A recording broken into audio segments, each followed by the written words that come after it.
Well, the guy that I actually like from like down in that quadrant, I guess we'll get to him a little bit later on. I'll save that one. Although if people watch my betting show, they're going to know who it is.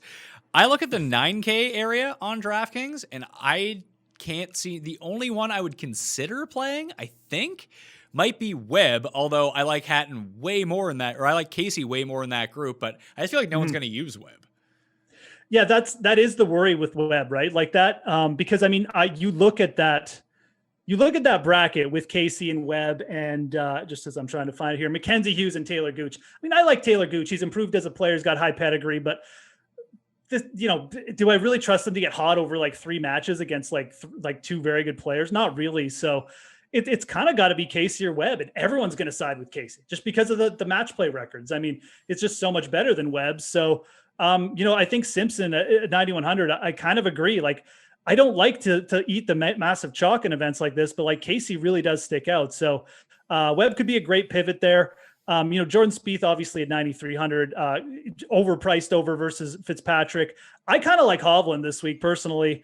If Morikawa is going to be 10-4 and Hovland's going to be 9-4, I mean, I think that's fine. I know people are high on Answer. I love Answer too, but Hovland's a guy who will make an 8 and then bounce back with 3 birdies. Like, that's the kind of guy you want to back in match play. So I don't think Vic is going to be too bothered by like making a bogey or 2. He can definitely come back hot. So I do like a couple of these guys in this 9K range. Definitely like Cantlay for a bounce back too. He's got a good die track record. And quite frankly, going up against Hideki, who has never advanced out of the pod stage. Yeah, I'll take Cantlay there. So I'm almost of the opinion that I kind of like going with balanced lineups, to be honest. And this 9K range is probably a little bit more attractive to me than you.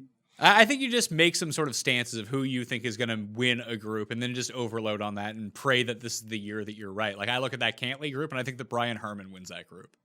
Brian Harman is definitely, he's like the Lanto of that group. He's dangerous. I mean, I said on a show, earlier today, like, he made Ricky Fowler cry in match play. I mean, he's just a really tough competitor and a really good putter. So, Cantlay and Harman for me in that group, since we're talking about specifically now, they'd be the targets. But I do think Cantlay, with the way he started the year, I think he's got to bounce back this week. A guy who needs kind of one good start too before the Masters. So he should really be keying in here. I agree that he should be the overwhelming favorite in that group. And the price point is really nice on him at $9,800. I just think that there's something about this course.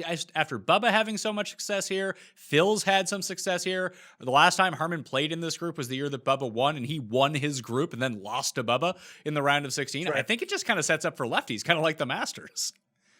It very much could be. And look, I mean, if you're not on the Cantlay train, I mean, I think Harman is a great target there. Obviously, we're not really scared of Hideki, although now, every time I talk him down, he seems to pop up. But, I think it's a good target to kind of to go with. I mean, who is the 4th person in that group? And I can't even remember now. It's Ortiz, which is really interesting because Harman. It is interesting because Harman and Ortiz have just been putting the lights out, and I don't know where this has come from Carlos Ortiz, but apparently he's figured something out with the putter, and then the rest of his game has abandoned him at this point. But like, if Harman just continues to roll it like he's been doing, like, he's a tough out. He's going to be a tough out. He's going to be a very tough out.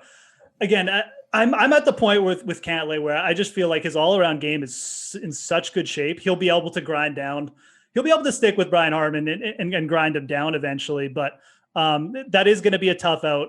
Like I said, it all depends. If you're of the opinion, you want to get off this like DJ Rom chalk and you want to start your lineups like at 9K, I'd have no problem starting with Cantlay personally. And I like Hovland too. But again, if you are of the opinion, like, you got to get exposure to DJ, you got to get exposure to Rom, probably just skipping Cantlay and using Brian Harman from that group is probably the best. Cause I do feel like Harman's, he's probably going to have better chance than his group odds indicate. So.